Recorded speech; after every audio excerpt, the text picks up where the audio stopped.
Magandang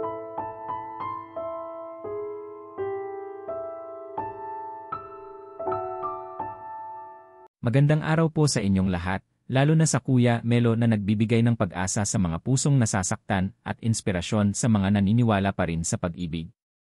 Ako nga po pala si Ligaya.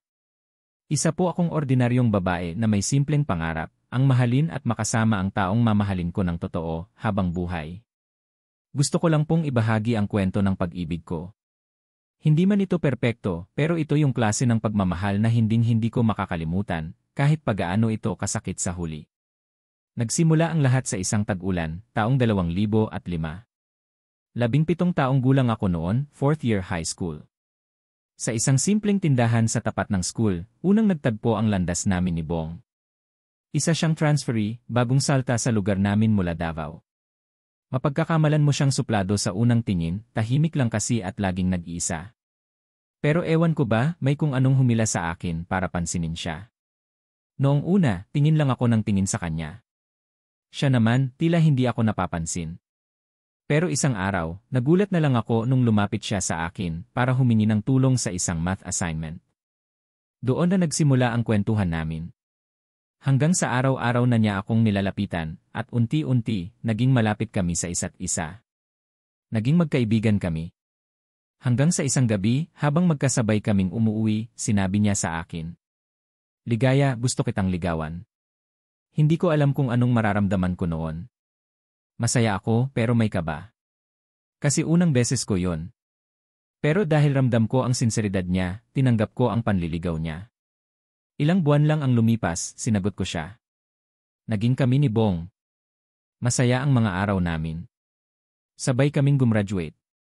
Sabay naming in-enjoy ang college life kahit magkaibang school kami. Mahal na mahal ko siya at ramdam kong mahal na mahal din niya ako.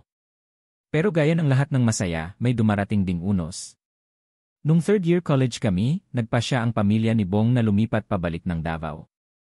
Mabigat sa loob namin pareho. Pero dahil mahal namin ang isa't isa, pinangako naming lalaban kami, kahit long distance relationship.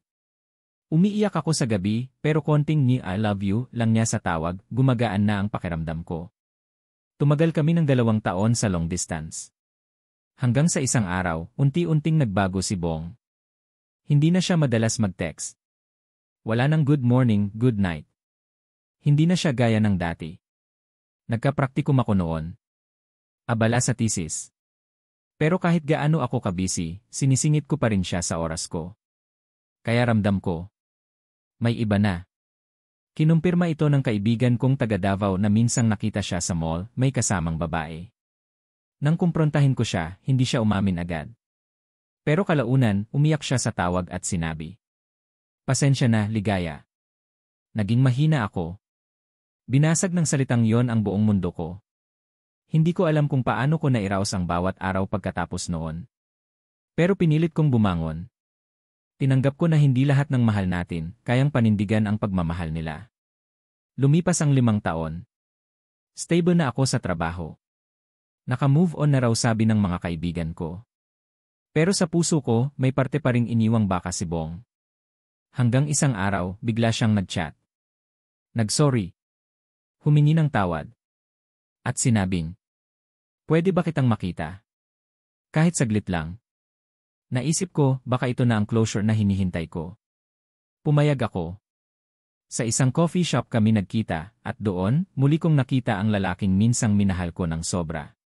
Pero mas mature na kami ngayon. Mas tahimik. Mas may lungkot sa mga mata. Umamin siyang hindi sila nagtagal ng babae niya. At simula raw noon, lagi niya akong naiisip. Na sana, hindi niya ako binitiwan. Sana ako pa rin anya habang napapaluha. Hindi ko alam ang isasagot. Gusto ko siyang yakapin. Gusto ko ring sigawan. Pero mas pinili kong ngumiti at sabihin, "Maraming salamat, Bong." Sa pagmamahal noon. Pero ngayon natutunan ko ng mahalin ang sarili ko. Tumayo ako at iniwan siyang nakatingin lang sa akin. Ngayon, masaya na ako. Wala pa rin akong nobyo ngayon. Pero hindi ibig sabihin nun kulang ako. Mas buo ako ngayon kaysa dati. At kung darating man muli ang pag-ibig, tatanggapin ko siya ng buo, pero hindi ko na ibibigay ang sarili ko ng wasak. Dahil natutunan ko na minsan ang tunay na pag-ibig nagsisimula sa sarili. Mas pinili kong ituon ang sarili sa trabaho at pamilya. Naging busy ako sa bagong posisyon sa opisina, na-promote ako bilang team lead sa aming accounting firm. Proud na proud ang parents ko sa akin. At sa totoo lang, sa bawat araw na lumilipas, nararamdaman kong unti-unti kong nabubuo ang sarili kong mundo, wala si Bong, pero buo pa rin. Hanggang isang araw, habang nasa isang leadership training seminar ako sa Tagaytay, may isang taong dumating na hindi ko inasahan. Si Jerome. Hindi siya kagwapuhan sa unang tingin. Pero may kung anong vibe sa kanya na parang nakakakomportable agad. Siya yung tipo ng taong tahimik pero mapang-obserba. Laging handang tumulong pero hindi nagyayabang. Isa siya sa mga speaker ng seminar at honestly, hindi ko siya pinansin noong una. Pero siya pala ang mapapansin ko sa dulo. Noong breakout session, naging isang grupo kami. Doon ko siya mas nakilala.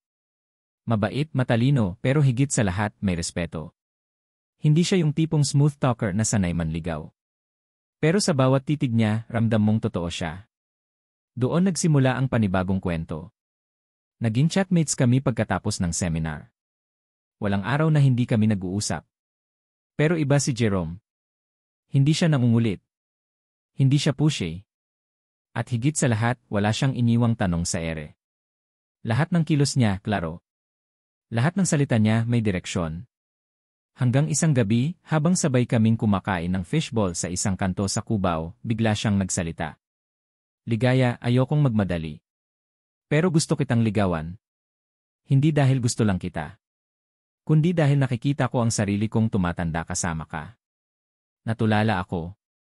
Hindi ko akalain na may ganitong klaseng lalaki pa. Yung hindi mo kailangang hulaan kung mahal ka ba niya o hindi. Yung kahit hindi mo tanungin, ipaparamdam na niya sa'yo ang sagot.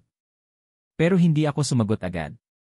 Dahil sa totoo lang, may takot pa rin sa puso ko. Takot na baka masaktan na naman. Takot na baka maging paulit-ulit ang kwento. Kaya sinabi ko sa kanya, Jerome, salamat. Pero gusto ko munang mahalin ang sarili ko ng buo. Ayokong pumasok sa relasyon na may takot. Sana maintindihan mo. At ang sagot niya, Ligaya, hihintayin kita.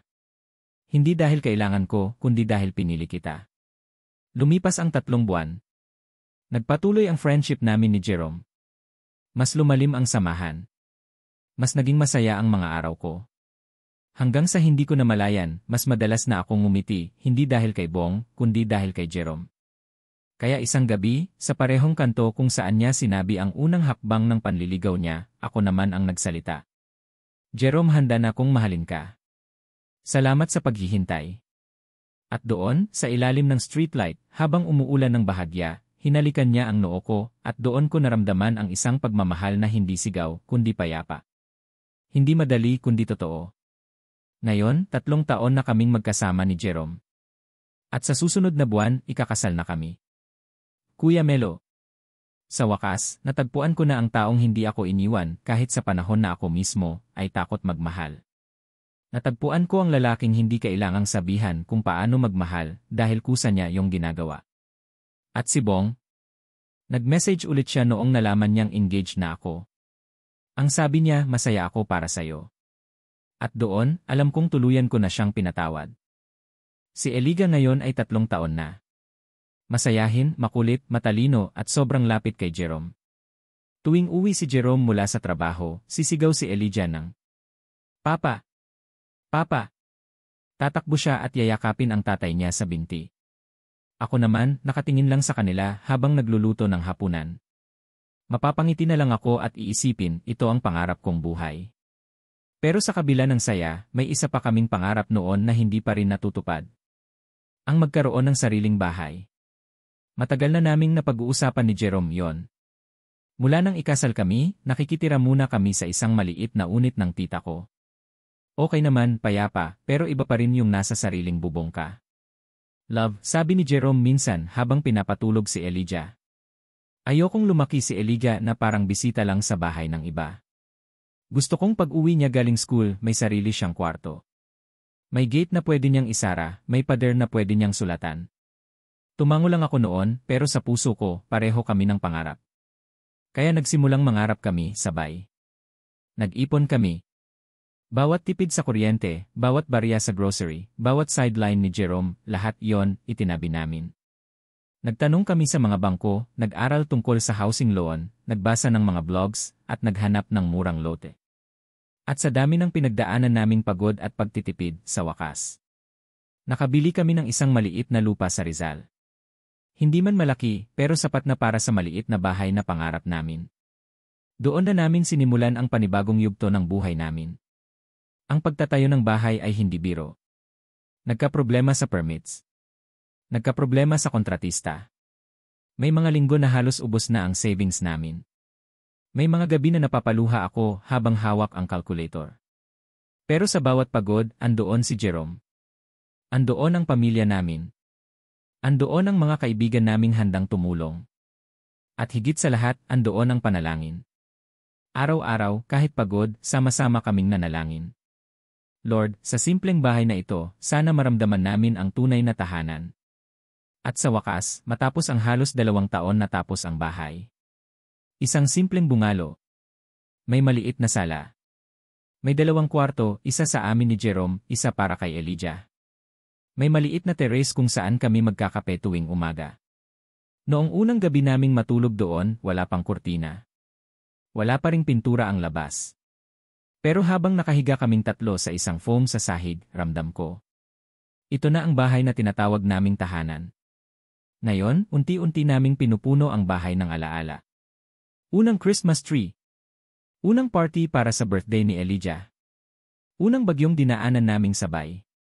Unang away naming mag-asawa sa loob ng sariling kwarto, at ang unang pagkakasundong may yakap sa dulo. Hindi man perpekto ang lahat, pero sapat. At sa bawat umagang gigising ako sa boses ni Elijah na sumisigaw ng "Mamaa."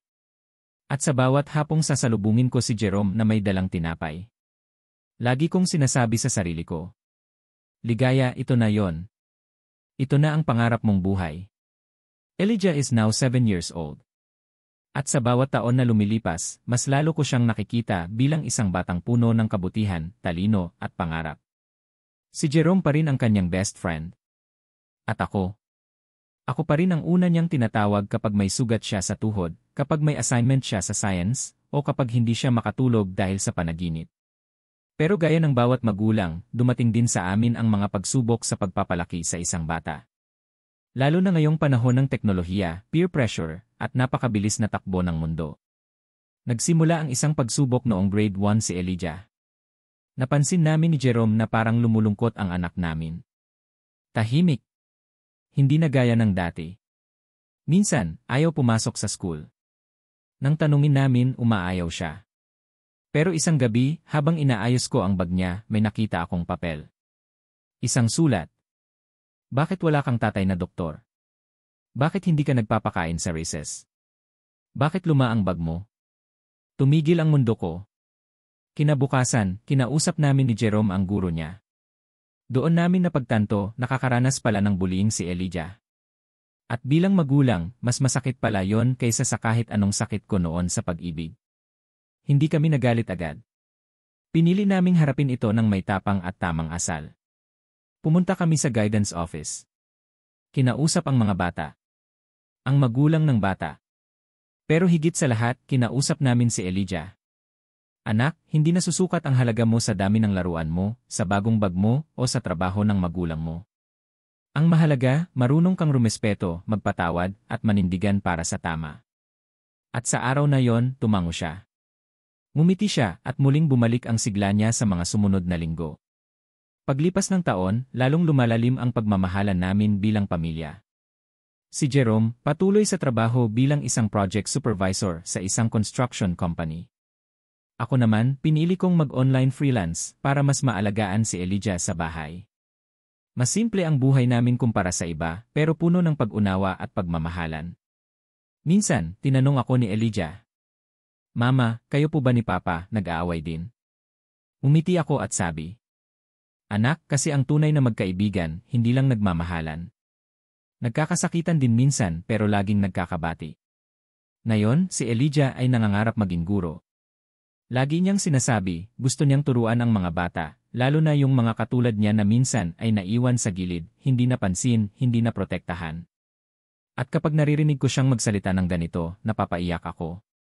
Dahil ang batang minsang umiyak sa loob ng classroom dahil sa pangungutya. Ngayon ay isang batang gustong maging dahilan ng pagbangon ng iba. Elijah is now 14 years old. High school na siya. Mas matangkad na siya ngayon kaysa sa akin. Mas seryoso na rin sa mga bagay-bagay, lalo na sa studies, sa basketball, at sa isang babaeng madalas niyang ikwento. At ang pangalan niya ay Sam. Nagsimula ito sa simpleng kwento lang. Ma, ang bait ni Sam. Ma, ang galing niya sa math. Ma, tinulungan niya ako sa project namin. Hanggang sa dumating ang isang gabing habang naghuhugas ako ng pinggan, tinanong niya ako. Ma, paano mo malalaman kung love mo na ang isang tao? Napangiti ako. At alam kong, ito na. Dinala ako ng tanong niya pabalik sa mga unang yugto ng buhay ko. Kung paano ako umibig, kung paano ako nasaktan, kung paano ko natutunang pumili, at kung paano ako naging matatag. Pero syempre, hindi ko yan agad binuhos sa kanya. Sabi ko lang, anak, ang pagmamahal, hindi mo yan agad mararamdaman sa puso mo lang.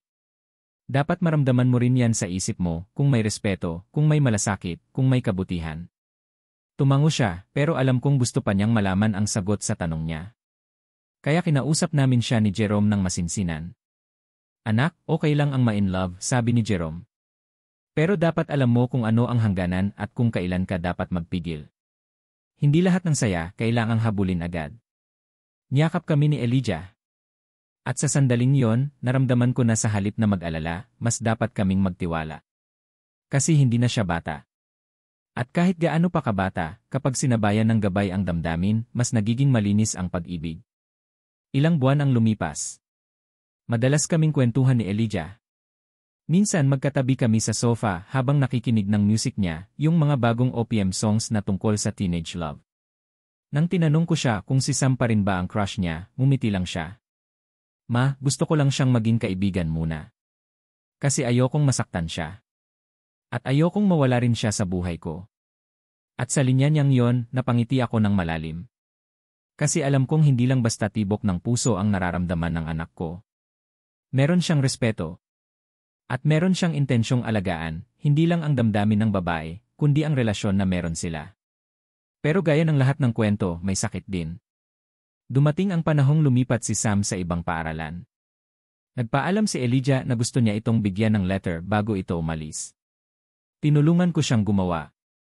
Hindi ko pinakialaman ang nilalaman, pero tinuruan ko siya kung paano maging totoo at hindi overacting. Simple lang ang isinulat niya. Dear Sam, hindi ko alam kung kailan tayo ulit magkikita. Pero salamat sa mga araw na nagpakilala ka sa akin. Sa mas mabuting bersyon ng sarili ko. Hindi ko alam kung ito na ba yon. Pero kung sakaling darating ang araw na handa na akong magmahal. Sana ikaw pa rin yon. Naiyak si Elijah pagkatapos niyang ibigay ang sulat. At bilang ina, masakit pala yon, yung makitang unang nasasaktan ng anak mo, hindi dahil sa sakit ng katawan kundi sa sakit ng damdamin. Pero niyakap ko lang siya. At sa gitna ng iyak niya, sabi ko, anak, mas okay na maramdaman mo yan ngayon habang andito pa kami para saluhin ka. Kasi balang araw, kapag totoo na ang pag-ibig na darating, magiging mas buo ka dahil alam mo na ang sakit at saya nito. Ngayon, si Elijah ay grade 9 na. Mas naging tahimik na siya, pero mas malalim na rin ang kanyang pananaw. Hindi na niya gaano kinukwento si Sam. Pero paminsan-minsan, may maririnig ako mula sa kanya. Ma, okay na si Sam. May bago na siyang school. Masaya na rin siya. At doon ko naramdaman. Nag-heal ang anak ko. Hindi dahil sa bagong love. Kundi dahil sa pagmamahal na meron siya sa loob ng pamilya. Ngayon ilang taon na ang lumipas. Si Elijah ay 20 years old na.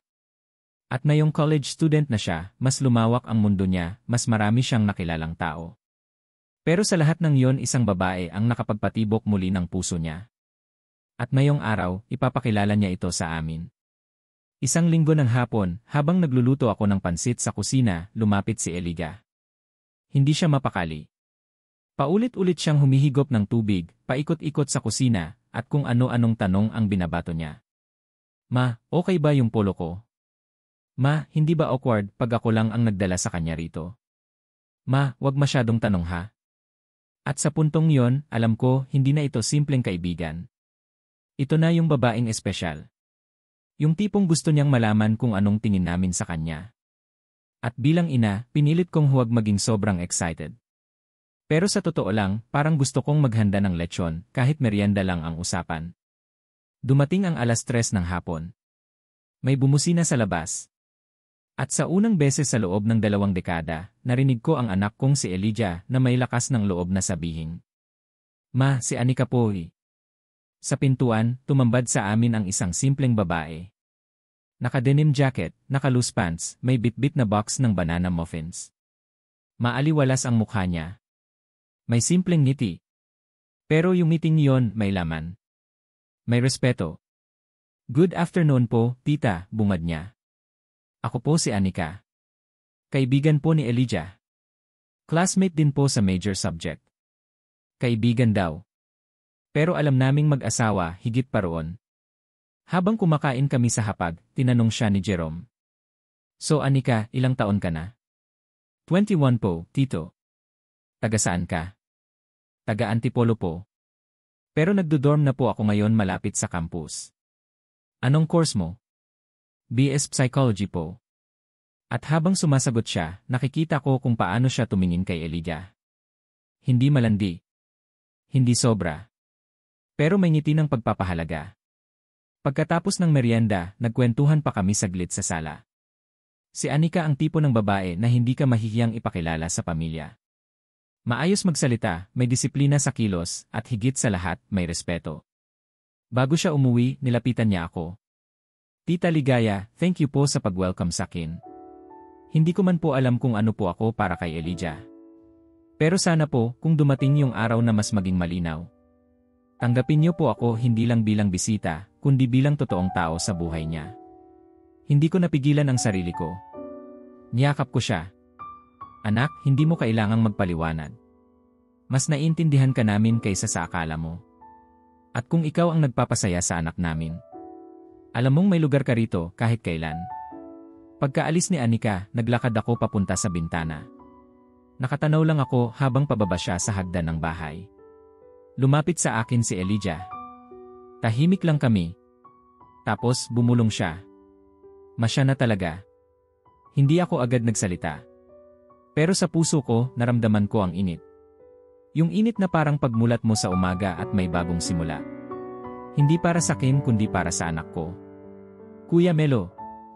Hindi biro ang maging magulang ng isang binata na unti-unti nang tumatahak sa sariling landas. Pero ang pinakamagandang bagay sa pagiging magulang ay hindi ang kontrolin sila, kundi ang samahan sila sa bawat yugto ng pagbabago. Minsan, hindi mo na kailangang tanungin kung mahal ba nila ang isang tao.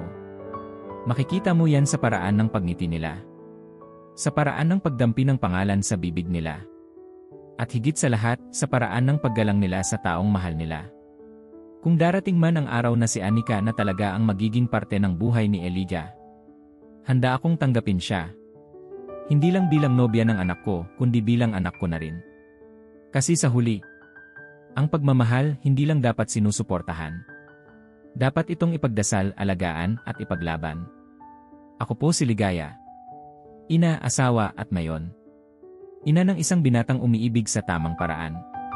At kung may susunod pa pong kabanata, siguro yon na yung araw ng engagement. O ang mismong araw ng kasal ng anak ko. Pero sa ngayon, hayaan niyo munang tahakin niya ang landas ng pag-ibig. Kasama ang isang babaeng una niyang pinakilala sa amin. At sa puso ko, alam kong nagsisimula pa lang ang bagong kabanata ng pagmamahal.